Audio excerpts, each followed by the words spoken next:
learning a lot. And I'm here to represent Alana.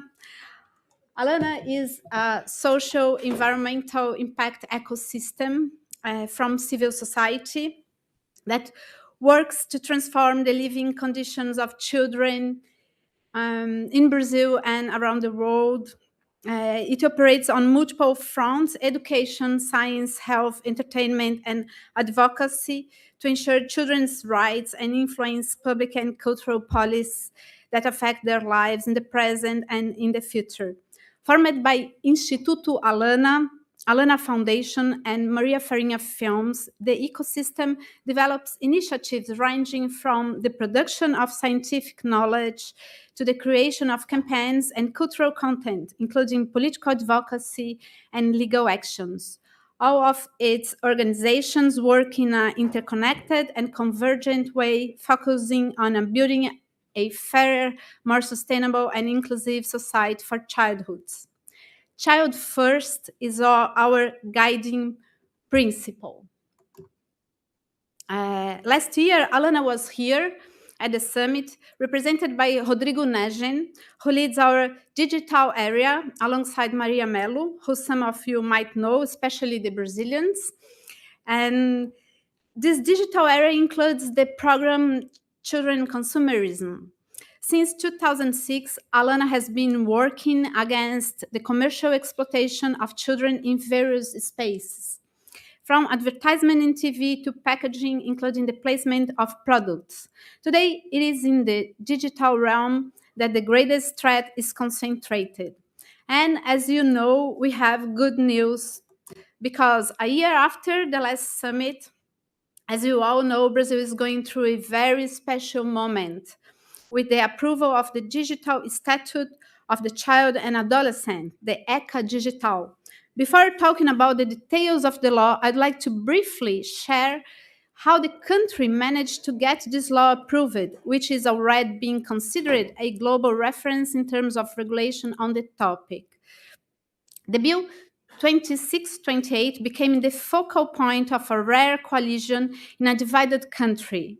In times marked by extreme polarization, the digital ECA united people from different ideological spectrums: civil society, organizations, legal experts, specialists, families, and lawmakers, all around the common and non-negotiable goal of ensuring a safer, more inclusive, and humane digital environment for children.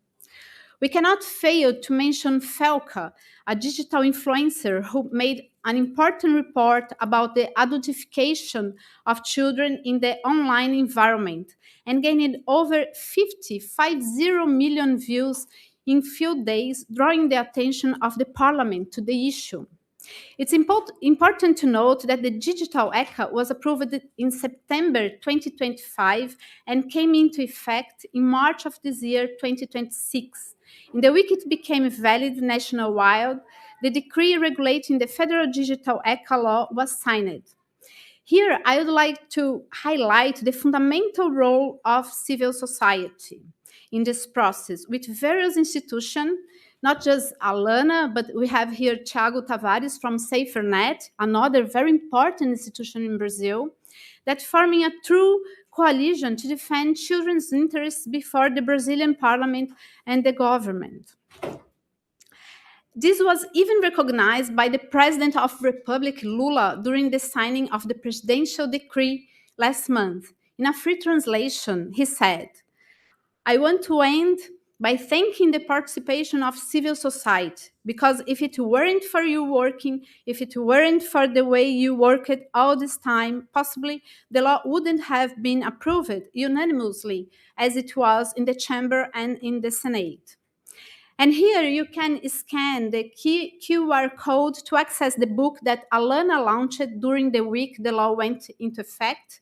And also this book is in the lobby of our floor that Tony brought here, and which tells the story of how the law was passed. For now, it's only available in Portuguese, but we are already working on an English version. And who does the law apply to? The digital ECA sets parameters, guides, best practice, and holds accountable for violations related to suppliers of information, technology products, or service targeted at children are likely to be accessed by them. Everyone must fulfill the duties of prevention, protection, information, and safety in accordance with the principle of the best interest of the child in a risk based approach.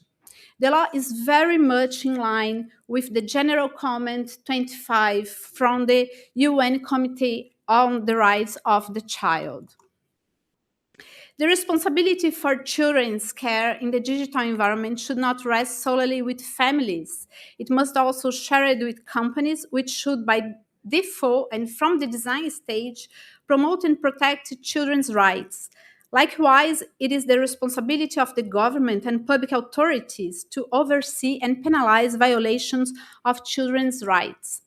In addition to the fact that there is a huge power asymmetry between families and companies, which makes it virtually impossible for families alone to confront companies worldwide, there is also the reality that in a country like Brazil, with immense levels of social inequality, a large number of adults, mothers, fathers, and legal guardians of children are even more vulnerable in this relationship. And here are some data on the perception of the Brazilian population before the law was approved. In 2024, 84% of the Brazilian population agreed that companies did not adequately support families in monitoring the content that children and adolescents consumed. 83 of Brazilians with children up to 17 years old believed that Brazilian law protected children and adolescents less than in other countries. In addition to being able to call on the state and the justice system, society now has mechanisms to prevent harm rather than just reacting to it, including default security settings, automatic blocking of harmful content, usage time limits, safety filters activated from the start. And the supervision will now be carried by the ANPD that most of you have seen here because we have representatives from ANPD in the summit. And here you can see some of the responsibilities the new law imposes on companies. And in this slide, you can see the impact of the law on the diverse childhoods in Brazil. We have 57 million children and adolescents up to 19 years old, approximately one-fourth of the population residing in the country. And according to data from 2025, 92% of children aged 9 to 17 were internet users in Brazil. And 65% of these children who use the internet have used generative AI. Just for you to have the picture of what is going on our country. Digital platforms must adopt an ethical design when designing their service and prevent compulsive use and risks associated with how features are presented to children. We now have specific prohibitions in these regards, such as providing target advertising by collecting data. About parental supervision, product and service providers must make available to parents, legal guardians, and children information about the risks and safety measures involved.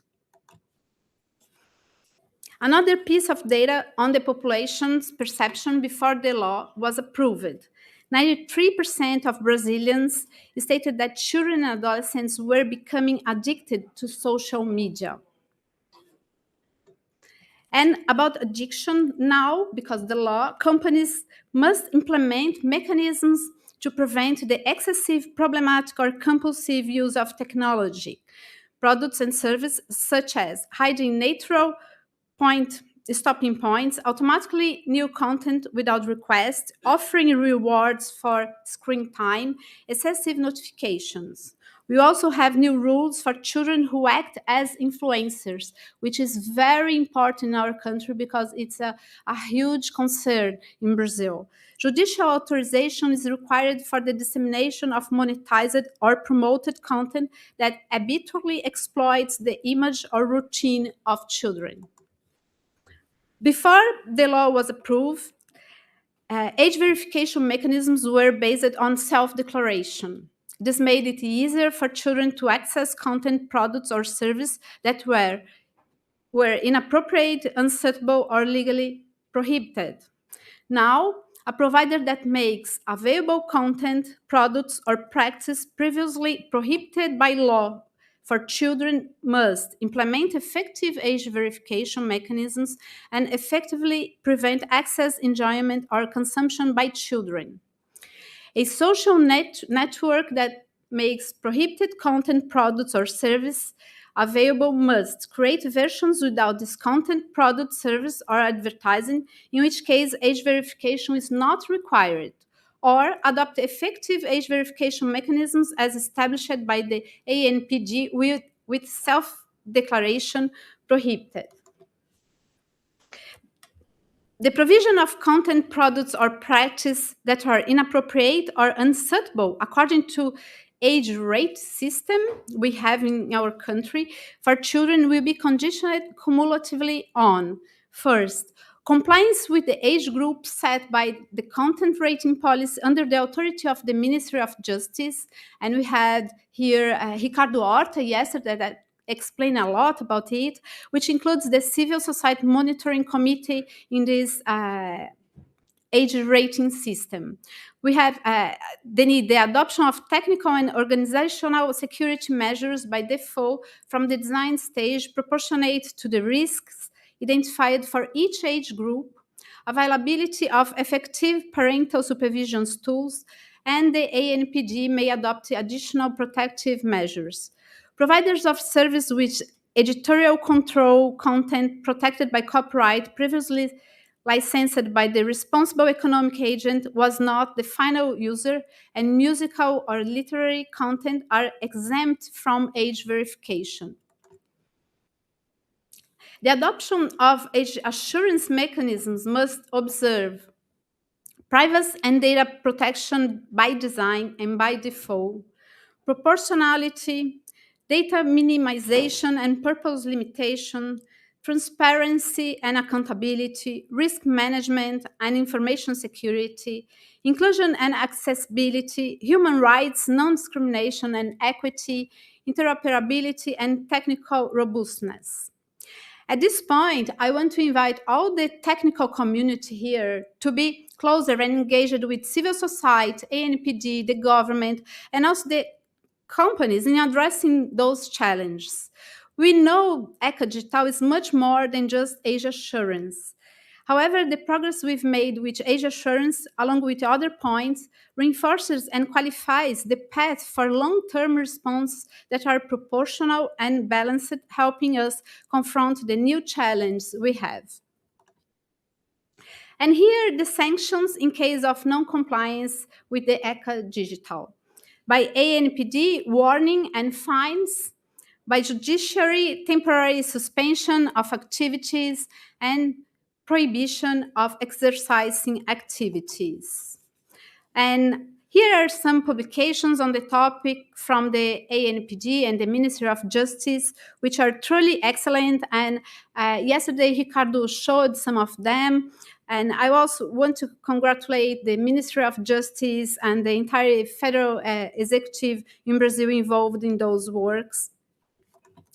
And here is the timeline for the implementation of the digital ECA as released by the ANPG. So we are in the middle of this process, and next year will be a very important year for the really implementation of the law. And here is the QR code of the law. If you want to know the entire law, there is a long test law, and so you can just scan the QR code. It is in English. And finally, I want to highlight how the ECA Digital intersects with other aspects of full protection, addressing the challenge of progressive autonomy, which I believe is a key advantage. The goal is the possibility of a diverse range of solutions that are interoperable. We face significant challenges in ensuring auditing mechanisms and transparency of methods to prevent mass surveillance. As civil society, we from Alana will keep working closely with the regulatory authority, the ANPD, and the Ministry of Justice, as well as with other stakeholders, supporting the implementation of the law. We are already working to raise public awareness about the law, support education about all the issues, and carrying out research with academia in the area. And so thank you very much. I appreciate your attention. Can you just wait a second in case there's any questions? Yes, sure.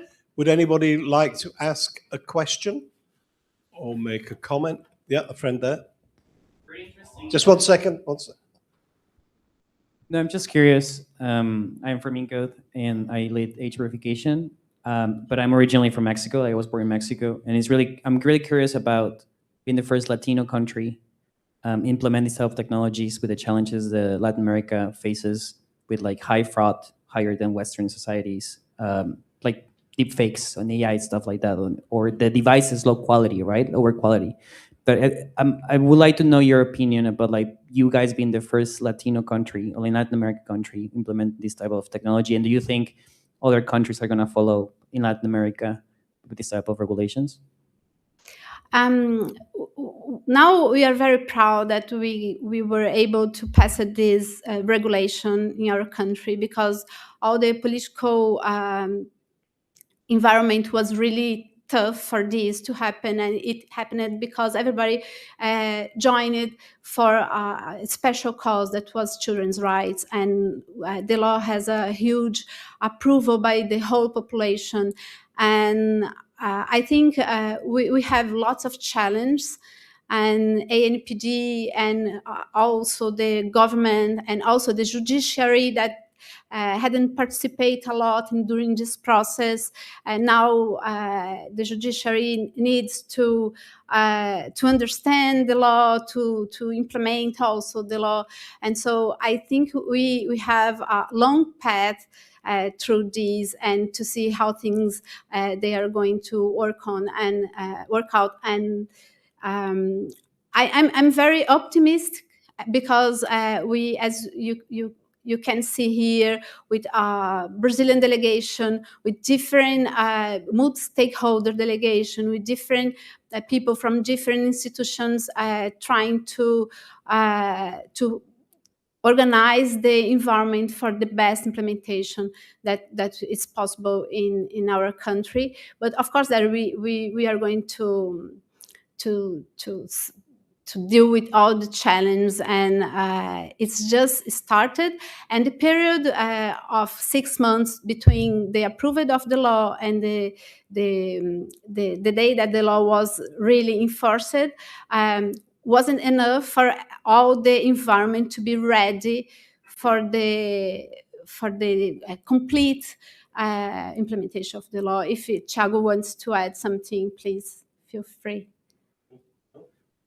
In the UK, basically, we had nearly 2 years between the law passes, 18 months minimum for some, and some bits still haven't been implemented because it's such a big piece of legislation. But obviously, now that Brazil is showing the way in Latin America, I'm sure Venezuela will be the next country to follow, because they've got such a benign government. There is a lot of interest from different countries in Latin America. I was going to ask, because it's so big, about the law, about the process, about the implementation. That book that I showed to you, and there is in the lobby in this floor, is in Portuguese. We are going to translate into English, but also into Spanish, to show to other countries how we did it. It's a book that interviewed lots of people who participated during this process, to show that it is possible. And I truly believe that as much countries do the same, or not exactly the same law, but in the same path, we will have a stronger environment of protection for children. Thank you. Absolutely. I just want to add something. First of all, Isabella, congratulations for. This is a very famous professor from Brazil who's too modest to give his own name and title. See how this happens. Thank you, thank you. John is a great friend. He was my mentor when I started working in this field 25 years ago. So thank you for being so kind, John. Um, yes, I'm Tiago Tavares from Safe Internet Brazil, and congratulations again, Isabella, for the brilliant work, the advocacy work that you, your team are doing in Brazil to approve this law, and now to effectively implementing. I just want to add that we basically we are building the plane when flying at the same time. Um, this is a very short period of time, 6 months, between the Congress approval and the law taking effect. And of course, Brazil is relying in the long history of a multi-stakeholder internet governance, which means that in Brazil, civil society, academic and technical community, the government, and the private sector, we are discussing how to implement this together. It's not a fight between public institutions and private ones. No. In fact, we have big players in Brazil that is working to and make announcements in order to implement the law. The great majority, they are not fighting. They are collaborating, they are participating in this process. Of course, nothing is perfect. We have nobody who agrees with 100% of the issues. We have principles, that is strong principles, focus on privacy preserving, zero knowledge proofs. We have a great platform at the federal, great infrastructure at the federal government, which is the gov.br. It's 160 million citizen Brazilians that are using that public infrastructure to access digital services in the country. For example, my drive license, it's on my phone. I don't need to carry my paper license in my pocket because I have already in my phone. And we are now in a phase on how to discussing how to integrate this in our digital wallets, for example, using all those tools and principles that is privacy preserving. So many things is happening there, and as Isabella said, it's an invitation for companies that are here and in the technical community to come to working together with the Brazilian different institutions from civil society, from the technical community. We have the NIC